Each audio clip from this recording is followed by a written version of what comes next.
This former reality TV star is now accused of a chilling murder. Police say this is her walking her dog in the hours after she not only killed her boyfriend, she dismembered him. The body part police say they are still looking for and why they're calling on the public for help. We're on the case presented by Law and Crime. I'm Chris Stewart.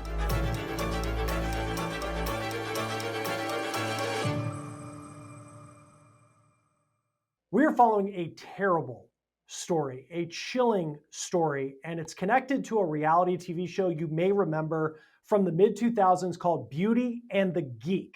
This is Tamika Chesser. She was once a contestant on this show. The show follows beauties like her, their words, not mine, and geeks, typically men who have to rely on their brains more than their looks in the eyes of the producers. These contestants then pair up and they take on challenges together. It was a show that was actually launched by Ashton Kutcher. It aired between 2005 and 2008 on the CW and WB in the United States. It also had a solid amount of international success. It aired in several other countries, including Australia. And that is where Chesser was a contestant. Let's roll a clip of her on Beauty and the Geek Season 2 in Australia from the show's YouTube page. I'm the best person at making animal noises. And a dolphin.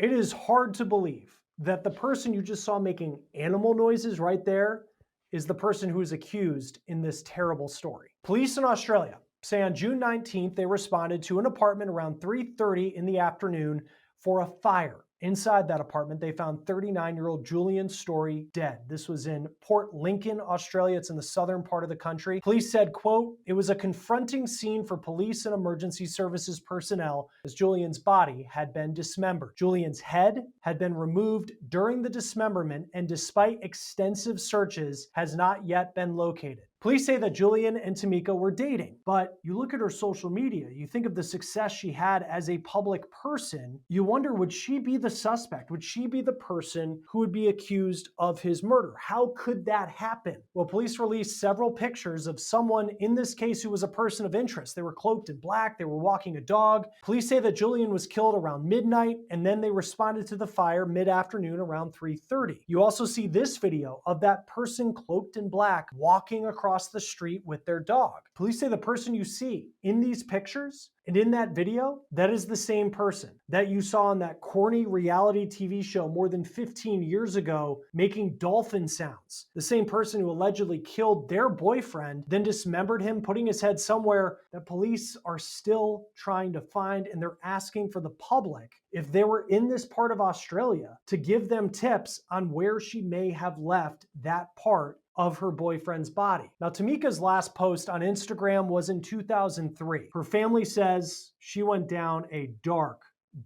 spiral in recent years. 9 News Australia spoke to family members who say she had significant mental health issues. There are videos out on social media that you'll be able to find if you search where you'll see that she's had outbursts at local bars. She now has a shaved head. Very different from the pictures that we have from her social media that's still public of the person many people remember her as because of the success she had as a reality TV star. One of her last posts was this message. This was from 2023 saying, "Be the reason why people believe in beautiful souls, kind hearts, and good energy. Never stop being a good person." Again, that was 2023, but now if you look at that post, commenters are pointing out just how this aged, considering what she is now accused of. Before we get back to this episode of On the Case, I want to bring you a Law and Crime legal alert. If you received a Depo-Provera birth control shot and were later diagnosed with a brain or spinal tumor called meningioma, you may be eligible for a lawsuit. Our partners at Morgan & Morgan are investigating claims that patients weren't properly warned about this risk. It is free to check, takes just a few minutes. So scan the QR code on your screen or click the link below. Also, you can head to forthepeople.com/LCDEPO to see if you qualify. Right now, law enforcement are looking for Julian's head in a nearby body of water. 9 News reports Tamika has been arrested and she's currently being held at a mental health facility. She has not had contact with members of her family, and law enforcement have not, at this point, according to the media outlet, they have not been able to formally interview her, but she is being charged with Julian's murder. Julian's family released a statement to the public through police that reads, quote, "On behalf of our family, we want to sincerely thank the South Australian Police, emergency services, and the first responders for their compassion and professionalism during this devastating time. We are navigating an unimaginable loss, and your care has brought comfort amid the chaos. We are also deeply grateful to our family and friends and this extraordinary community whose kindness and support have helped carry us through. Your prayers, presence, and quiet strength mean more than words can say." Joining us now to talk about this, former police commander and the host of Profiling Evil, Mike King. It's always great to have you, Mike. This is a case, we're talking about an international story, and I know you have actually done some work in Australia, so you're a great person to have to talk about how this investigation might go. But no matter what country this happens in, I mean, it's just a horrific case. It's an incredibly sad case. And you have this scene that police come upon where there was a fire and then a dismembered body. As an investigator, how do you handle that situation when you walk in through the door? Well, I think a couple of things that are really important here is when you respond to something like this and there's a fire. Number one, you obviously are going in and you're trying to make sure that people are safe inside. I don't know, there's not a report suggesting whether law enforcement was the first people through the door or a fire was the first people through the door. But regardless, they're going to first go to check that body and make sure that anyone inside is evacuated out and taken care of. Can you imagine for those police officers or firefighters walking in and finding a body that is missing its head? Right. And so it happened, according to police, they believe the suspect or the victim in this case died around midnight. And then the call for the fire department was around 3:30. And yeah, to your point, a firefighter thinking they're responding to an apartment fire, and then they find that. Good example of how you just never know what's going to be behind a door in that line of work. You're exactly Um, right, Chris. And one thing yeah, to add is the complexity now for the investigator, because you have an exigent circumstance going on where that fire might still erupt and really be something that consumes the entire building.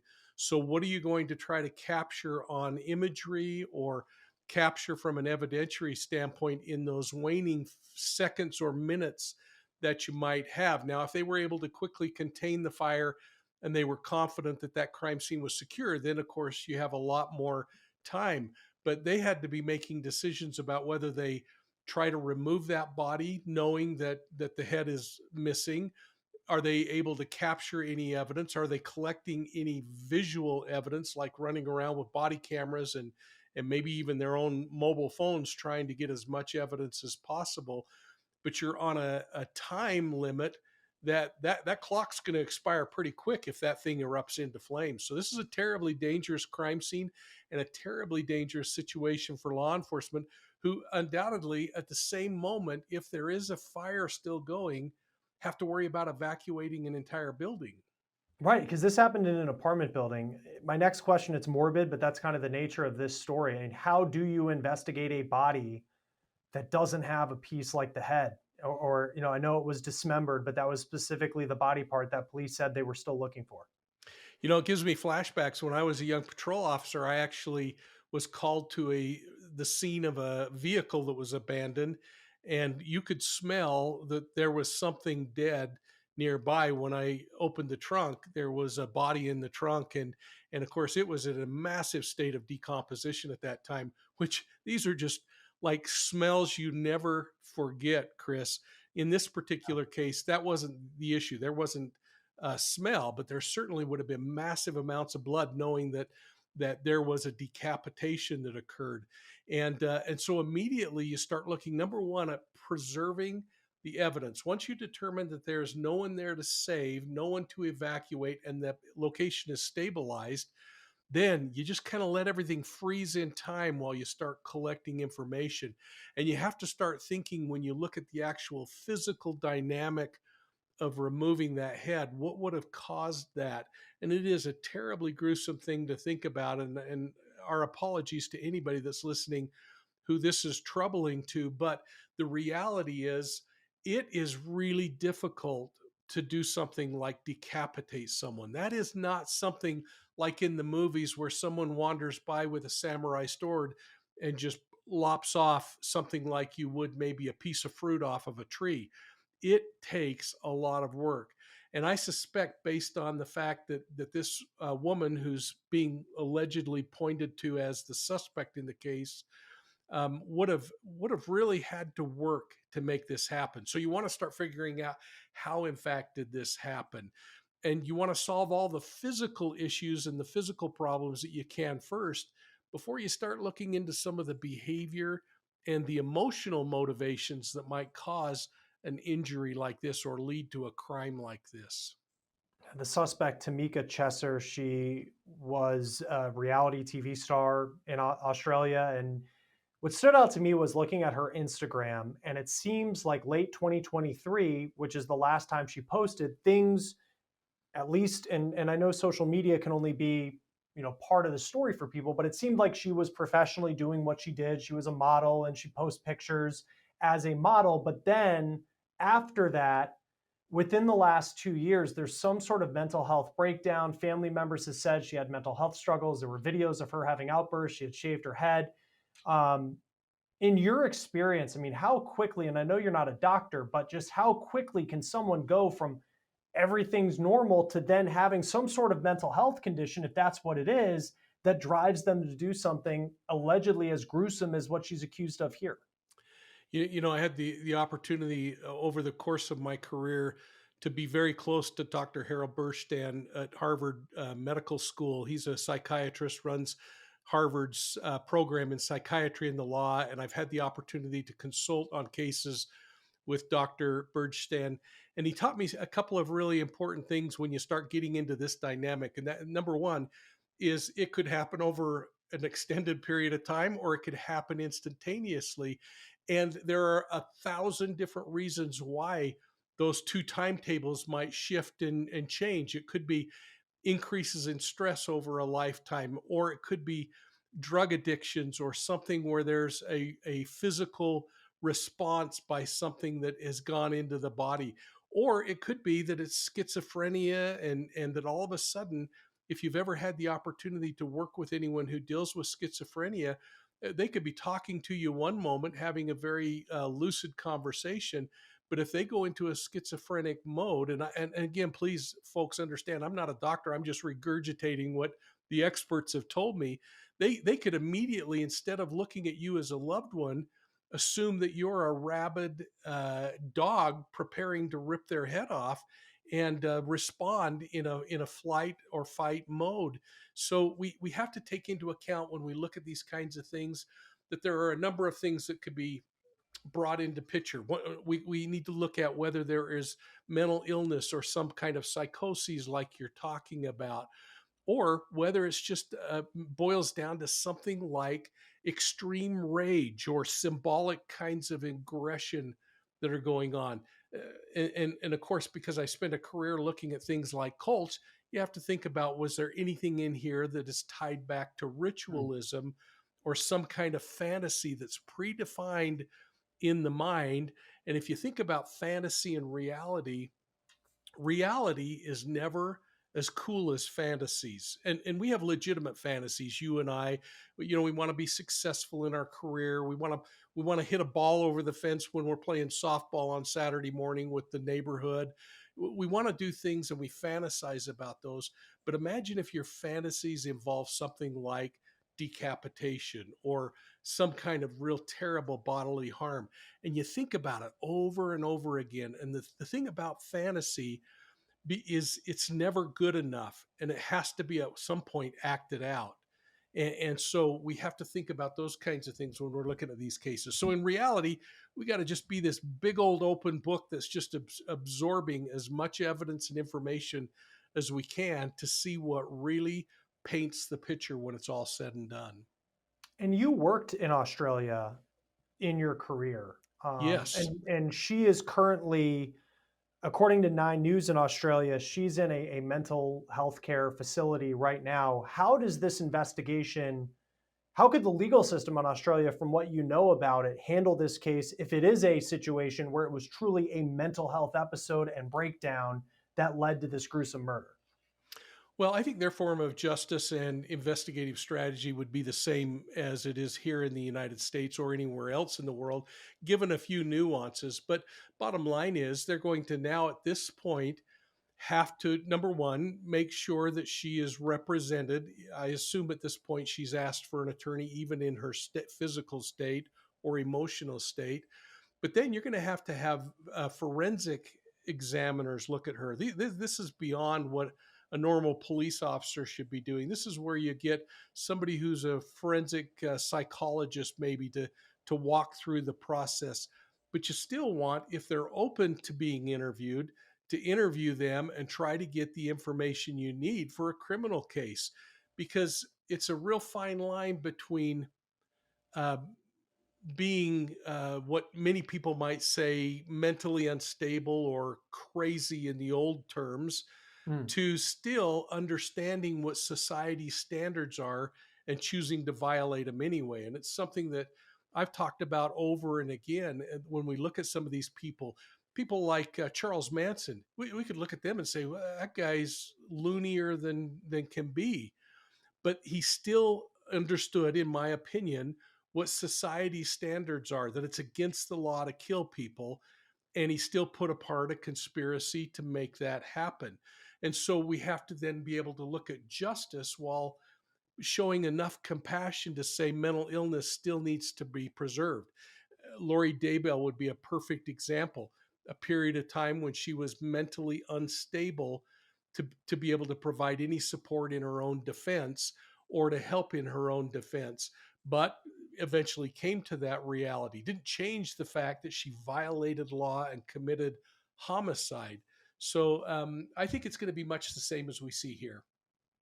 How do you, as an investigator, knowing that there is this, the physical evidence at the scene we've been talking about, you gather as much as you can, but then when it comes time to interview someone who is in a mental health care facility, maybe it's apparent to detectives pretty early that she is not in the right state of mind. How do you interrogate someone and try to get their side of what happened when they're not in a place mentally that a normal, or not normal, but someone who's not diagnosed with a mental health condition would be when being interviewed by law enforcement? In those initial hours or maybe even days as you're developing a person as a suspect in a case, you might be able to interview them and get away with admissions that they might make, not necessarily confessions. Or you may get somebody who uh, stands on the rooftop and says, "I did this."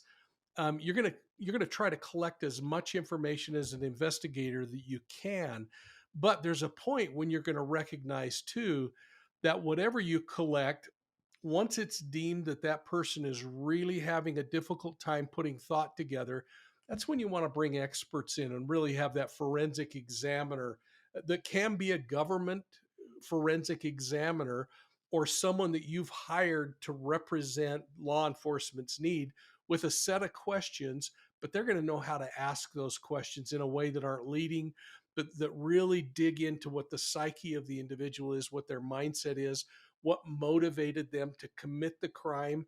And then the thing that really becomes important in these kinds of cases, in my opinion, Chris, are the things that happen after the crime.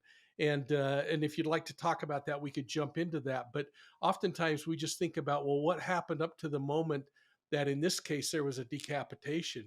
To me, what happened after is probably as important, if not more so.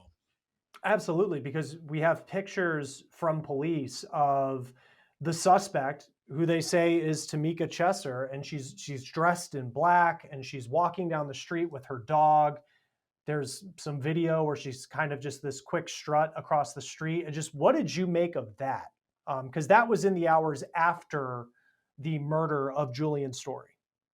Yeah, so then you start looking at, is that all part of staging, that she's setting something up to appear as though she's out for her morning walk, taking the dogs out, or going down to the local Piggly Wiggly to grab some snacks because they've been up all night partying or something. So we want to know what's going on at that point and what interaction she may have had with individuals along the way. Was she carrying something when she left? Because some of those pictures are kind of blurred, but was she carrying something when she left, but not carrying something when she returned, which would give us some indication of maybe the distance that she covered and where that, for instance, body part might be hidden.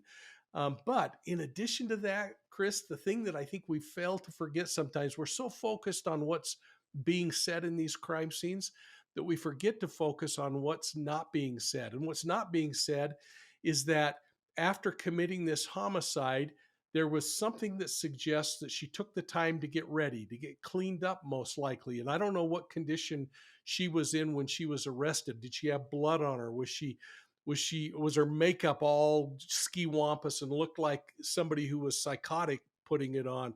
Or was it all well cared for and appear to show some continuity in the process? And then why on earth did she happen to just leave at the right time when that body was set on fire and the apartment was set on fire? And those are the kinds of things that point back to the fact that this wasn't a mistake somebody made and they went out to call 000, which is the number for 911 in Australia. But this person went out and tried to distance herself, if all of this is true, from the crime scene that would eventually burn and destroy all of the evidence. So to me, what's being said and not said after the crime is probably as important, if not more, than even what happened leading up to that. No, and that's a really good point, because if the defense is the mental health and all of that, like, you do see some of these little steps along the way that add up, that one could argue that if she is guilty of this and she's the person responsible, that she knew in that moment what she was doing. She was, wouldn't say she was a big celebrity, but I guess she was known in Australia. It was kind of a corny reality TV show she was first on, and then she was a model for a period of time. In your experience, does that lifestyle contribute to the types of crimes that we're seeing? We don't know what a motive is in this situation. There's clearly some mental health issues, but you also just think of the life of a social media person and the stress that comes with it. You know, we've seen a lot of social media creators who seem to kind of self destruct over time as they fight for more and more viewers or subscribers or other things. So, those are interesting characteristics to be considering in this kind of case. My experience is pretty darn limited to people who have been in soft porn or porn industries. Like she was involved in a lot of magazine exposés that I've read about anyway, whether it's all accurate or not. Was really into promoting herself, and again, there's a fine line between people like you and me who promote ourselves to go on and talk about a case and say, here's some expertise I have to share, and somebody who's doing it in that kind of a vein. My experience with those types of industries are much more limited than maybe somebody who works in Los Angeles in Hollywood district or something like that, where they're dealing with more of those personalities. So the thing that I think is so interesting is that while we start to get sucked into that kind of idea about the reality star or everything else, what we really need to do, at least from a police investigation standpoint, is forget all of that nonsense and focus on the elements of the crime. Was there a homicide? Was there premeditation? Was there an attempt to conceal evidence? Was there an attempt to stage the crime scene? And prove that this darn thing is a homicide first, and then add all that other stuff in, maybe even at sentencing, as aggravating kinds of factors that might have led and contributed to the crime. But law enforcement's job is to solve the elements of a crime. Can you prove that a murder occurred? And at that point, then let all the speculation go on to other people. No, really well put there. Mike King, it's always great to have you on Law and Crime. I know you're joining us, and you just had a new book that was released that people can check out online. What can we know about it? Oh, please check it out. It's called Wolves in Sheep's Clothing. And this story would be another one that perfectly works in this case. The idea is that criminals will reveal themselves, and we just have to be smart enough to be able to pick out the wolf who's dressed in sheep's clothing. And hopefully, by doing that, we can reduce our own risk and the risk of those that we love. No, really excited about that book. I'm excited to check it out. I did tweet out a link to it. You can find it at C Stewart News, which is my handle there on X. Mike King, always great to have you on Law and Crime. Thanks for joining us. Thanks, Chris. That will do it for On the Case, presented by Law and Crime. Subscribe to us on YouTube and Spotify. I'm Chris Stewart. We'll see you next time.